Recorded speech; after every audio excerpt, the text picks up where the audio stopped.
Alright, so now I want to mix up a little sawdust, a little wood glue. Now this is like powder. This is real fine. And it's like powder. It really is. This isn't your typical sawdust. This is like powder, if you can see what I'm talking about. If I threw it in the air, it would be just like if I threw baby powder in the air.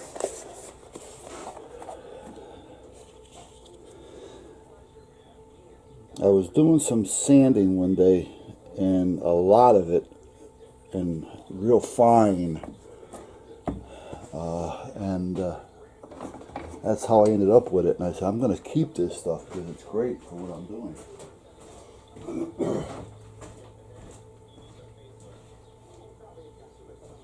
Now,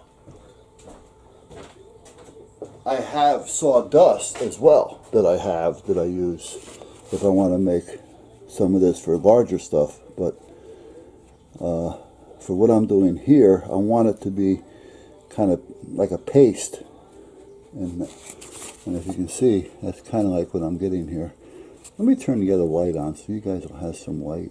You see what I'm getting? I'm getting like a toothpaste. And it's smooth as a toothpaste, because that's how powdery this dust is. There. Now this is where I'm at so far. But again, like I say, it's just an idea, and all ideas come to life somehow through prototype or thought, and we're just working on it. Now what I'm doing is I'm putting this in here just in case, and I'm going to kind of poke it into wherever I can get it poked into. And then I can sand it off easily, believe it or not, because this stuff, again, is like powder. Did you hear that the first time? It's like powder. It's not sawdust. It's, well, I guess you could call it a real dust. There.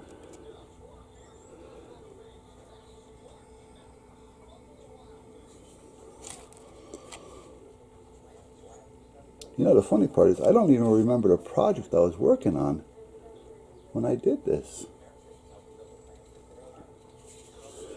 Now there's a little crack right here. Well, not a crack, but it looks like a little split. So let's put some on that.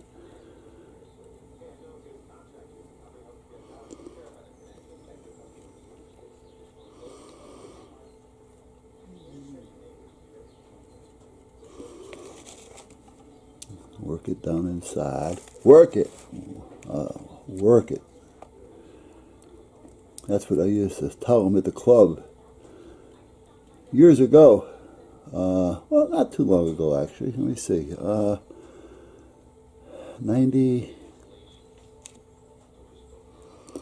80, late 80s, I worked at a reggae club, a Jamaican nightclub. I was the doorman, and it was an armed account, and I was there for 4 years.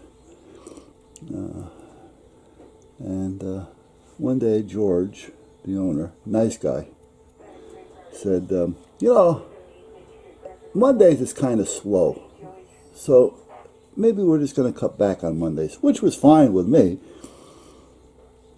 because I had a store, so I mean, I had things to do. So I said, oh, that's fine. I talked to the other two guys I had working for me. Didn't know, that'd be great. You know, so we used to go in at 6, sometimes 7, and stay until after closing, which was weekdays around 1:30 by the time I got out of there. Weekends, 2:30, 3 o'clock.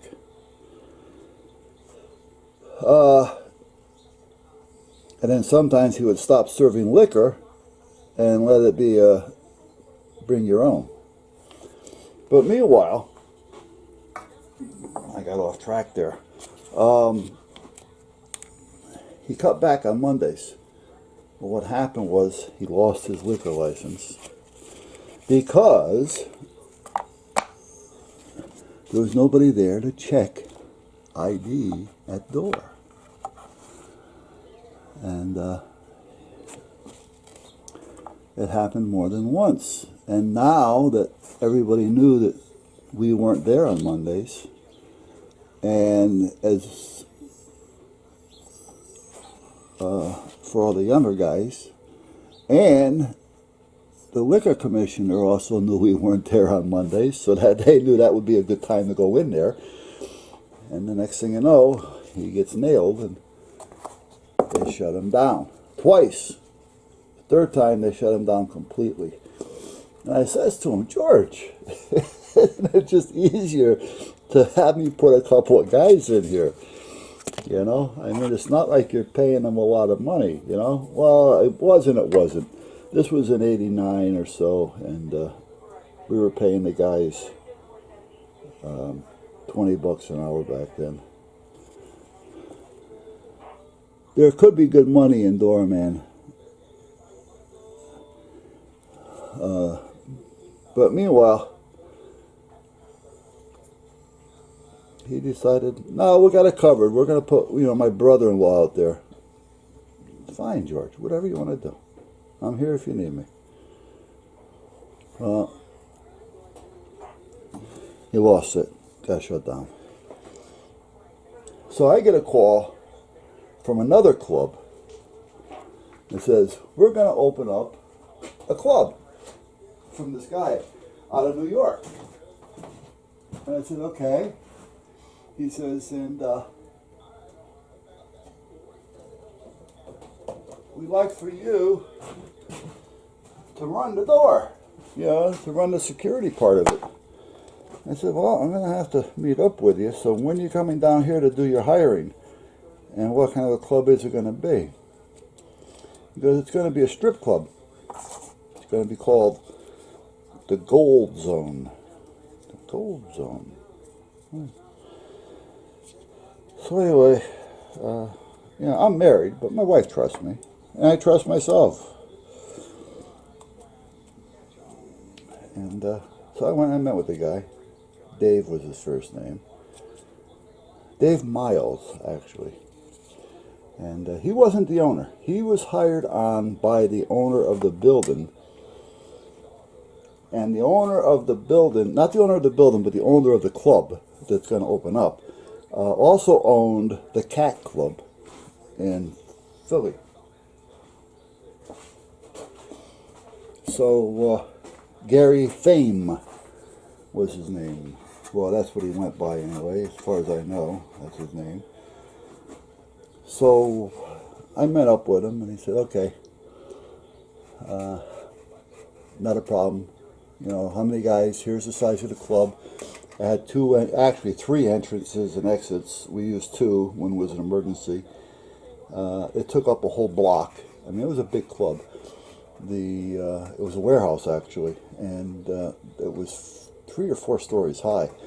But we weren't going to be using the top floors, and they were empty, they were vacant. It looked like a warehouse up there, except for the loft. That was where the girls would go to change, sleep, hang out, take their breaks or whatever. But we had to also make sure that nobody was sneaking upstairs. So anyway, I told them, well, we need X amount of people. So I had a bunch of guys working for me already. Not that I had a security club, company, but you know who you can call when you need them, and who's willing to do what you needed to be done.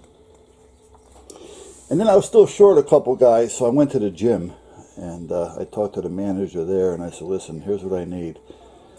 And he said, okay. So I went back. He had a couple guys lined up, and I put them on. And the way we went with that club for a while. Well, next thing I know, they're having their private, they had a private part of the club, which was their VIP, which you couldn't get in unless you joined. The club, you also had to have on a tie and a sports jacket to get in. You couldn't get in unless you had on a tie and a sports jacket.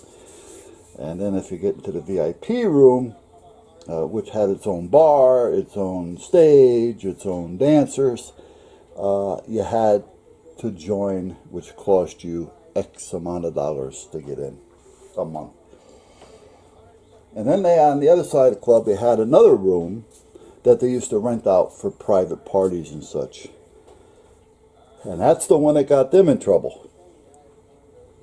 Well, Gary was also kind of an idiot at times. Nice guy, but he was an idiot. He's making money hands over fist. Now, I know the owner, the actual owner of the building, and the owner is taking a PC of the door cover, the door charge, the cover charge to get in, for rent. So he's not paying anything unless he makes something. Well, we're talking on an average, say Friday, Saturday, and Sunday. We'll say Friday and Saturday. An average of about 1,000 people go through there. I mean, it was a big club. And not all of them were inside. They'd come in, they'd have a few drinks, you know, and they'd leave. I'm sorry, let me back up. I'm sorry, I'm confusing two clubs. Friday and Saturday, I would average about 400 or 500 people, customers, that are coming in, grabbing drinks on the way home, you know, stuff like that. And they're paying $10 a head to get in, cash. The owner of the building was getting a piece of that action, which is okay. He's also paying us out of that action. So there's a lot of money being made because everything inside is sheer profit now. You know, and if you know anything about alcohol at the bars, you know, I mean, that's like 300-400% markup. Plus, he's still earning on the door. So what had happened was he decided again that he wanted to slow it down on Monday, Tuesdays, and Wednesdays. And those particular days was slow, and he felt he didn't need security, you know, as much of. So he still had the door going and everything. We still were there. We're still keeping that going. But he also started doing more private bookings in that front room. And that's where he started getting into trouble, because it was a private, you know, it was a, you know, you rented that room for the day, for the night. And the strippers, you paid for the strippers as well as their tipping, and so on. They had a bartender in there serving and everything. Well, if you're going in there,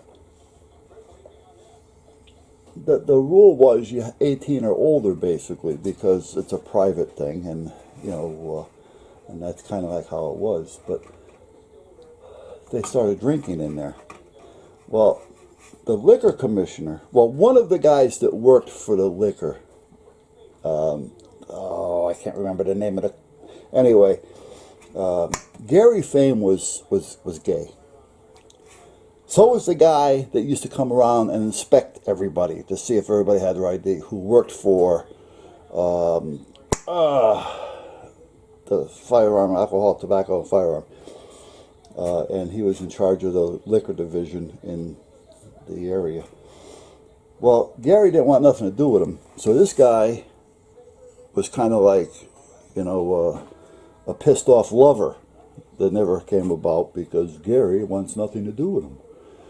So he decided to try to make it tough for Gary. Now, I'm mixing a lot of this up because it's a long story and I'm trying to figure out how it went in play. But make a long story short, there was young'uns in there that shouldn't have been in there, that we didn't let in, that the people were letting in through that other door that I told you about that we use for emergencies. So the liquor commissioner guy comes and he says, I got to get in there. I says, you can't go in there. It's private. He says, I got to get in there. I was like, you know, now legally I have to let him in, but I'm not going to let him in just yet because I don't know what's going on in there. Right? And so I said, no, you know, can't go in there. It's private. And he's showing his badge and he's threatening he's going to call the cops. He's going to, listen, you do whatever it is you got to do, I told him. However, the first thing I'd recommend doing before this gets out of hand is Gary's in the office. Go talk to Gary. I says, and at that point, we'll take care of what we got to do.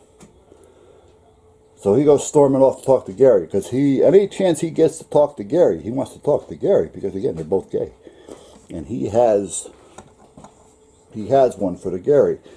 So I let Gary know ahead of time because for him to get to where Gary was going to take him about 2 or 3 minutes. It was a big place. So I got Gary on the phone. I said, so-and-so's on his way. I said, he wants to talk to you. He wants to get into the private party area.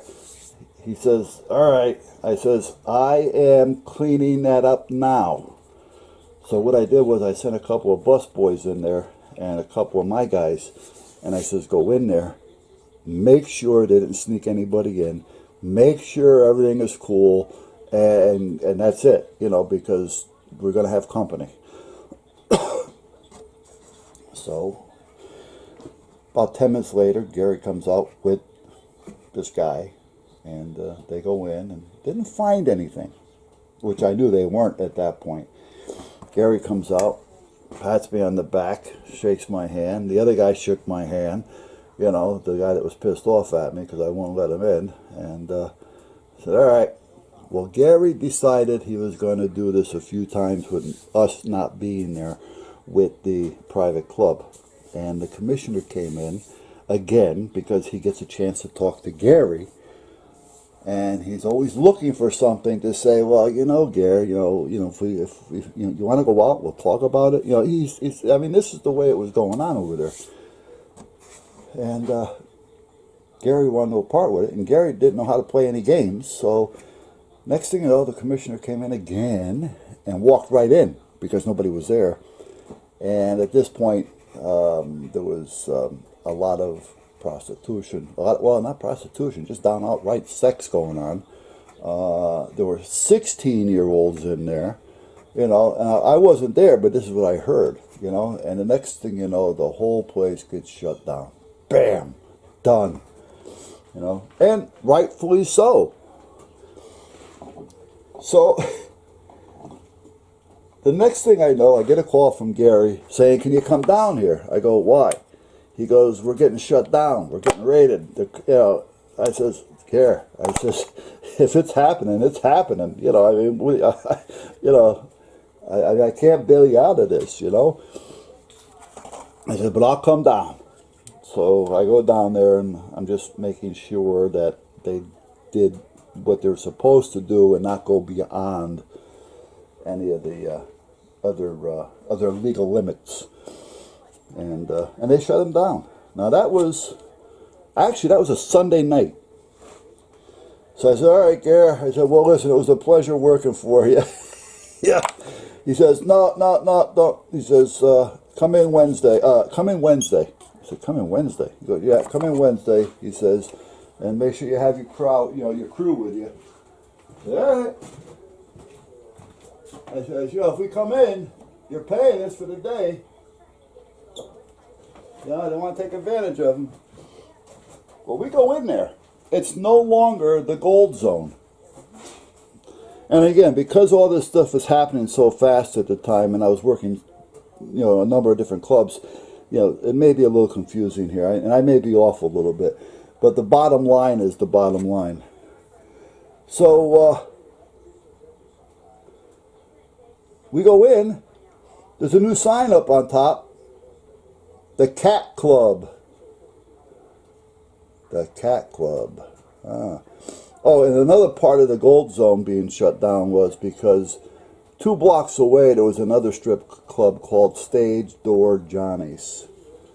And he had a nice operation going, smaller scale, but naturally, competition that close sometimes in a town that really can't support that much of it is tough. So he had a lot to do with this surprise visits, I found out later. Now, he wasn't gay either. He was straight. He actually ended up with the building. But meanwhile, I don't want to get ahead of myself. It's called the Cat Club. I go inside, And now he never paid any of his vendors, so he even when he went under, his vendors and everything got burnt. But what he did was he opens up under a different name, and then he has a different manager, which is no longer Dave Miles running the place, the club manager. So now these people are calling up saying, "Oh, well, okay, we got this, we need this, we just opened up this new club," and everybody's biting, naturally to get their business. So they're restocking them again, free of charge. Well, no money down, let's put it that way. And they open up the Cat Club. We go in there, and there's dancing floors, DJ booths. The whole place is kind of painted urban, inside, with the tribal marks on the walls, and it really made it look nice. It was a big place. And his whole clientele changed. And again, because he owned the Cat Club in Philadelphia, which is supposedly one that, again, I've never been there. Patti LaBelle used to frequent all the time. They're thinking, well, we're going to come to this one because, she may come here, and, the next thing you know, that's what's going on. That's when he was making bigger money, because that's when we were getting close to 1,000 people through there a night on Friday and Saturday. Sunday, he used to piss me off because there's still people in line trying to get in, and we're talking 50, 60, 70 people in line trying to get in, to pay $20 a head to get in at 1:45 in the morning, and he's letting them in.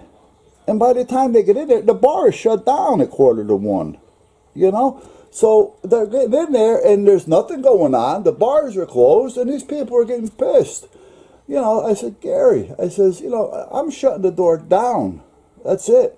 12:30. If we close at 1, bars 1:45, 12:30, I'm shutting the door down. I'm not, well, we're going to lose out on a few. Yeah, well, it's a big deal. All right, you're not out there arguing with these people. All right? And that's how it used to be. But meanwhile, Monday through Thursday, I would average to say between 500 and 800 people a night. Friday and Saturday, 1,000. And then Sunday, depending on the line, but usually Sunday was around 600, 700. Now you take, 800 times 4, and then another 2,000 on that, and then another 800 or 700 on that, times $20 a head, cash money. Look at the money this guy's making, Well, the next thing you know, he gets shut down on that one. He gets stupid. I don't know why he got shut down on that one. I got a call.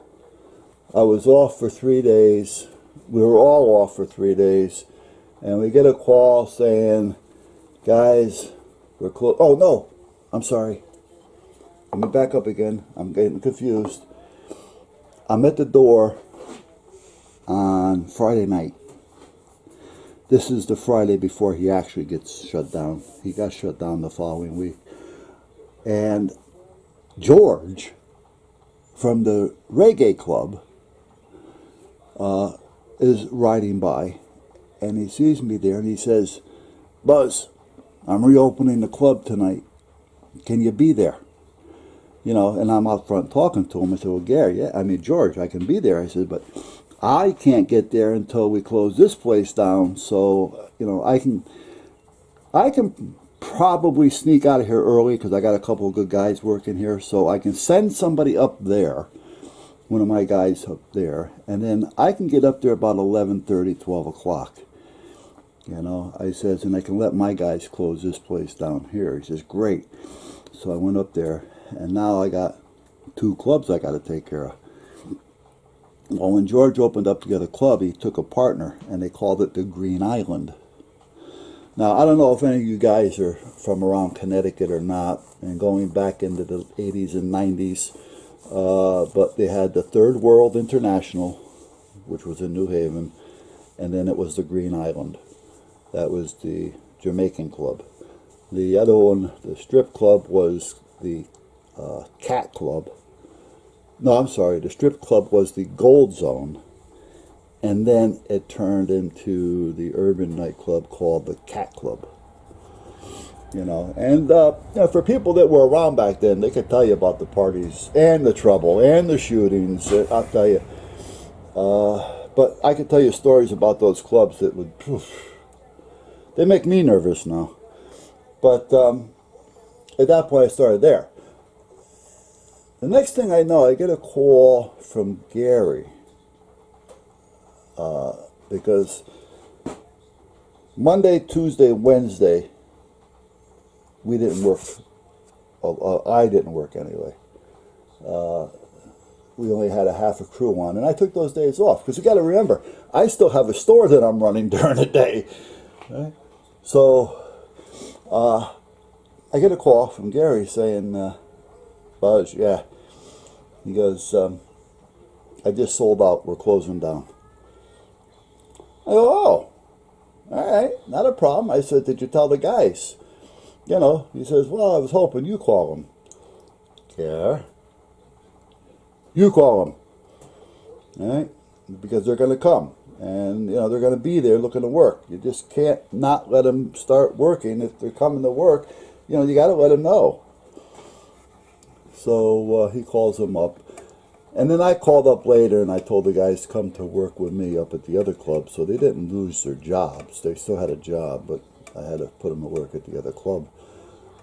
And he sold the club to Stage Door Johnny's, which was the place around the corner. Right? So, and that's what happened there. Now, Stage Door Johnny's, I actually did something with it that made it work for a while, because Stage Door Johnny's was a businessman. Now, we almost came toe-to-toe on that one, him and I, because him and his right-hand man decided that, you know, they're going to come into the club and, you know, they're going to be who they are, and this shit's not going to happen, you know. So they finally decided they'll pay and they'll come in. And they came in. Then when they left the club, for some reason, he comes back to me, and I'm at the door, and there's a red, what you call it, you know, the big red, so you got to let him in. And he comes up to that with his right-hand man and said, "Somebody broke all the windows in my car." I go, "Well, where's your car?" He goes, "Right," and I can see the car. I says, "Well, I'm going to tell you something, John. I've been standing here since you've been in. Nobody's been out there breaking windows. I would have heard it." I said, he says, "Well, your insurance has got to come." No. You're parked in the street, John. Right? So now his right-hand man starts getting a little bouncy. Just at that point, my right-hand man comes walking down with a piece of pizza that he's eating, and he hears these two getting a little hot under the collar. So Joey is my guy, and Joey turns around and he talks to one of the other guys. "Here, hold my pizza." And he turns back around. He says, "What's the problem, Buzz?" "Well, the problem being is this gentleman here is saying that somebody broke his window over there, and now they're starting to get hot." I said, "So they may have to be escorted." I said, "So at this point, we may need to escort them off the property." And then I says, "But before that," I said, "I want to give you the benefit of the doubt." I says, "Let's go take a look at the car." Well, the window's broke, but there's no glass anywhere, which means it didn't happen there. He's looking to scam the insurance company somehow, you know, and try to get somebody to pay for it. That's basically what he was looking to do. So, but I don't even know why I brought that part up. But meanwhile, he ended up taking over. Now, when he took over, what he did was a good idea. He was a good businessman, I'm telling you, you know, and he paid his bills. He did everything right. But if you were in the building and you look up at the ceiling, you're looking up at a warehouse type ceiling. You know, you're just looking up at a ceiling, you know, a warehouse. And what he did was, he put up there in the ceiling from the second floor down, clear, swimming pools, but they weren't big pools for swimming. They were more for, you know, like little acrobatics laying there, you know, while you're stripping, basically. So you're stripping in the pool, you know, and everybody can look up and see what you're doing. It was probably about maybe 8 feet around, and it was built like a you know, like a champagne glass type thing. The top part, you know, almost like champagne towers at the Poconos. You know, so, and the deepest part was probably 2.5, 3 feet, if that. And that used to draw a lot of attention. Now, nobody was able to go up there. So the tipping up there was a little tough, because again, how are you going to tip somebody if you can't get there? So they used to have a tipping jar down at the bar, and that's when I caught one of the other strippers stealing the tips out of that jar when she was dancing down below. So anyway, guys, I got into a lot of storytelling here, and it can probably confuse you all, because none of it was in any particular order, to be honest with you. I'm just talking while I'm doing this. But it was an experience. I had a lot of good experiences in my life, a lot of bad ones. You know. So, but I'll tell you what, I enjoyed it all. Always enjoyed what I was doing. And I always had to be doing something. You know, I get tired of doing one thing for any length of time. And I've said this before. I don't know, what do you call it? AD something or other, ADD, whatever. Like firearms. If I didn't keep busy doing other things, and I just had to do firearms, I probably would have quit firearms many years ago. Because I just can't keep doing one thing. I get tired of it. You know, I've always had 2 or 3 things going at once. I've always worked 2 or 3 jobs at once. I had the store going, and I'm working 2 nightclubs and doing firearm training. You know, I mean, this is just the way that I was. I always keep busy. That's why I'm out here. You know, I find things to do they're actually nothing. You know, but I do it. I throw it away when I'm done because I don't like the way it looked. But I got to keep doing something. That's just the way I am. So, but meanwhile, someday I may tell you a few of the stories at the nightclubs with the shootings and the fights. And I think I told you about the time where my window van, I had another van, something like the one I have out there, and it was a Ford, but it was the stretch van. It was longer. And I'm at the nightclub with it one night, and it was parked on the grass between the street and the sidewalk. And in this particular spot, it was on Whaley Avenue next to Milano's Meat Market, Minori's Meat Market, right in front. And I'm parked on the lawn there, which is not a big deal. And next thing you know, there's gunfire going off. There's a gunfight out front, and naturally the cops come. But the cops would never come to this club unless they came in 15 deep. They come with the van filled. And then you'd see them coming up and parking on all the corners. And then they all come in at once, because this is not the kind of club where just 1 or 2 cops are going to come in on. And next thing you know, all this gunfire is going off, and you know, I'm trying to keep the customers in because they want to go out, and meanwhile you're seeing muzzle flash going by the door, you know. And my partner comes up to me and says, "Hey Buzz," this is after it was over. I go, "Yeah." He goes, "They shot out all the windows on your van." I go, "What?" I said, "I can see it from here. The windows are clean." He goes, no. He said, they're not there.